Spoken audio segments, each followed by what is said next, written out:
Doctor साहिबा, कुछ patients में during pregnancy water bag leakage का मसला देखने में आता है। एक तो इसकी वजह क्या है, दूसरा मैं ये पूछना चाह रही हूँ कि कौन से ट्राइमेस्टर में इसके चांसेस ज़्यादा होते हैं।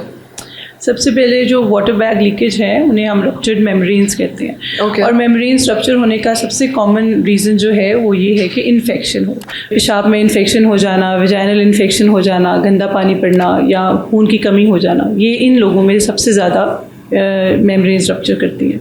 ये कभी भी हो सकती हैं, पहले 3 महीनों में, दरमियान के 3 महीनों में, लेकिन सबसे ज़्यादा इनका इंसिडेंस जो है वो आखिरी 3 महीनों में है।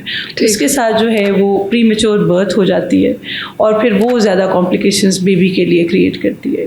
पहले 2 पार्ट्स में अगर ये हो जाए तो ज़्यादा चांसेस हैं कि बेबी नहीं सर्वाइव करेगा। फैमिली और मदर भी इस चीज़ को समझ जाती है। लेकिन जब 7th, 8th या 9th मंथ में ऐसा होता है तो फिर फैमिली और मदर जो है वो बहुत डिस्टर्ब हो जाते हैं कि प्रेगनेंसी इतनी आगे तक जाके at the end of the pregnancy जो है वो बेबी प्री मैच्योर बर्थ की वजह से कॉम्प्लिकेशंस का शिकार हो गया।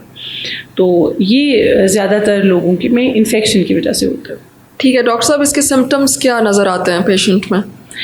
पेशेंट में सबसे पहले एक ही कंप्लेन होती है कि जैसे मुझे ऐसा लग रहा है कि कुछ पानी की तरह बह गया है और वो रुक नहीं रहा।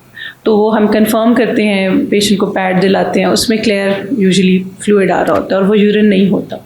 तो एग्जामिनेशन करते हैं, उसमें भी ये क्लियर हो जाता है कि हाँ ये पूलिंग ऑफ लाइकर ही है, फ्लूइड अराउंड बेबी है। तो फिर ये डायग्नोसिस कंफर्म हो जाता है। ठीक है, कितने % चांसेस होते हैं कि बेबी सर्वाइव करेगा? ये डिपेंड करता है कि कितने वीक्स की प्रेगनेंसी है। अगर प्रेगनेंसी 37, 36, 35 वीक्स की है तो आमतौर पे बेबीज़ आराम से सर्वाइव कर लेते हैं। लेकिन उसकी दूसरी तरफ अगर 26, 27, 28 वीक्स की प्रेगनेंसी है तो सर्वाइवल रेट काफ़ी कम होता जाता है, क्योंकि उस वक्त बेबी अच्छी तरह मैच्योर नहीं होता, ना ब्रेन वाइज, ना लंग्स वाइज, ना हार्ट वाइज। हर चीज़ उस वक्त डेवलप हो रही होती है और पूरी तरह से डेवलप नहीं हुई होती ना। ठीक। तो फिर हमें इंजेक्शंस और बेबी को नर्सरी की ज़रूरत पड़ती है। ठीक है, तो ट्रीटमेंट में इसके इंजेक्शन वगैरह दिए जाते हैं, कुछ मेडिकेशन दी जाती है? बिल्कुल, सबसे इसका जो बेसिक ट्रीटमेंट है वो प्रिवेंशन ऑफ इन्फेक्शन है कि इन्फेक्शन ना हो जाए मदर को। सही। तो उसके लिए एंटीबायोटिक्स मेन चीज़ है और उसके साथ क्योंकि हम एक्सपेक्ट कर रहे होते हैं कि बेबी के लंग्स मैच्योर नहीं है, तो फिर स्टीरॉयड के इंजेक्शंस जो हैं वो 2 डोजेस दी जाती हैं पेशेंट को।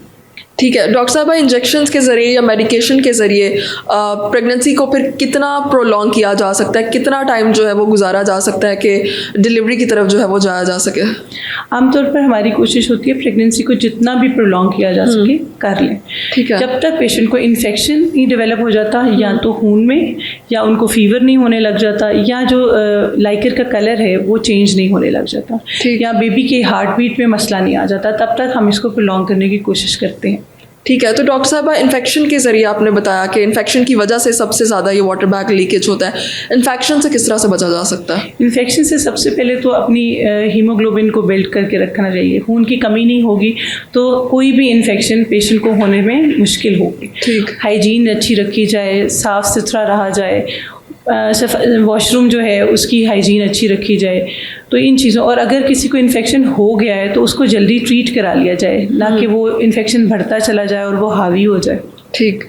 तो डॉक्टर साहबा, क्या एक तो इन्फेक्शन आपने वजह बताई, दूसरा क्या उठने बैठने में या बैड पॉस्चर की वजह से भी ये वाटर बैग लीकेज जो है वो हो सकता है? आमतौर पे पॉस्चर के से इस तरह का कोई ताल्लुक नहीं है। हाँ, खुदा न खास्ता कोई ट्रॉमा हो जाता है, कोई एक्सीडेंट हो जाता है तो उसमें शायद चांसेस हैं, लेकिन आमतौर पे ऐसा कोई पॉस्चर नहीं है जिसमें लीकिंग कॉमन है। अगर पेशेंट में आखिरी 3 महीनों में वाटर बैग लीकेज हो जाए तो क्या उन पेशेंट्स में नॉर्मल डिलीवरी मुमकिन है? हाँ जी, बिल्कुल मुमकिन है।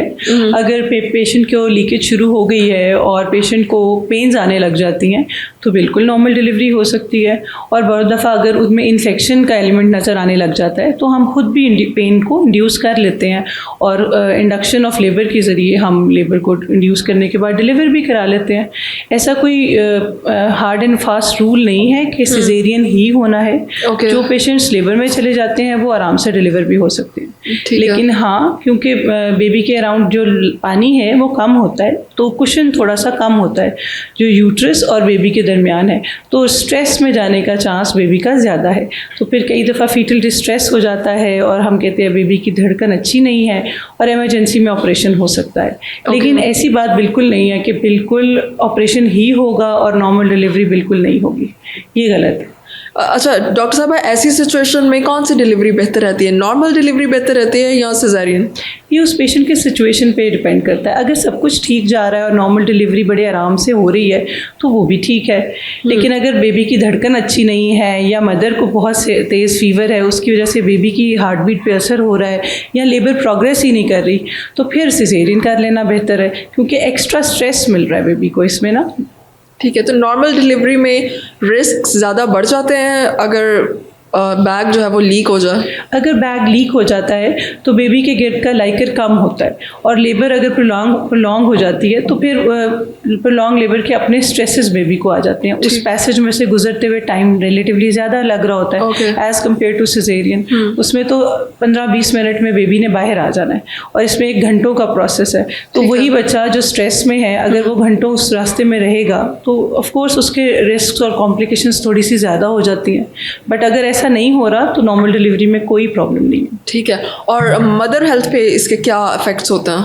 वो भी मुतासिर होती है? बिल्कुल, मदर हेल्थ में सबसे ज़्यादा फोकस हमारा, अगर बेबी को इन्फेक्शन हो सकता है तो मदर को भी इन्फेक्शन हो रहा है। जो मदर का इन्फेक्शन है वो इसलिए इम्पॉर्टेंट है कि उसी मदर ने आगे भी बच्चे पैदा करने हैं। अगर उसके यूट्रस में इन्फेक्शन हो जाता है तो आगे चल के उनको विजाइनल इन्फेक्शंस रह सकते हैं, गंदा पानी पड़ता रह सकता है, और अगली प्रेगनेंसी होने में भी प्रॉब्लम्स हो सकती हैं। तो हम हमेशा मदर पे फोकस रखते हैं कि उन्हें इन्फेक्शन ना डेवलप हो, अगर डेवलप हो गया तो जल्दी ट्रीट हो जाए, तो फिर लॉन्ग ना हो।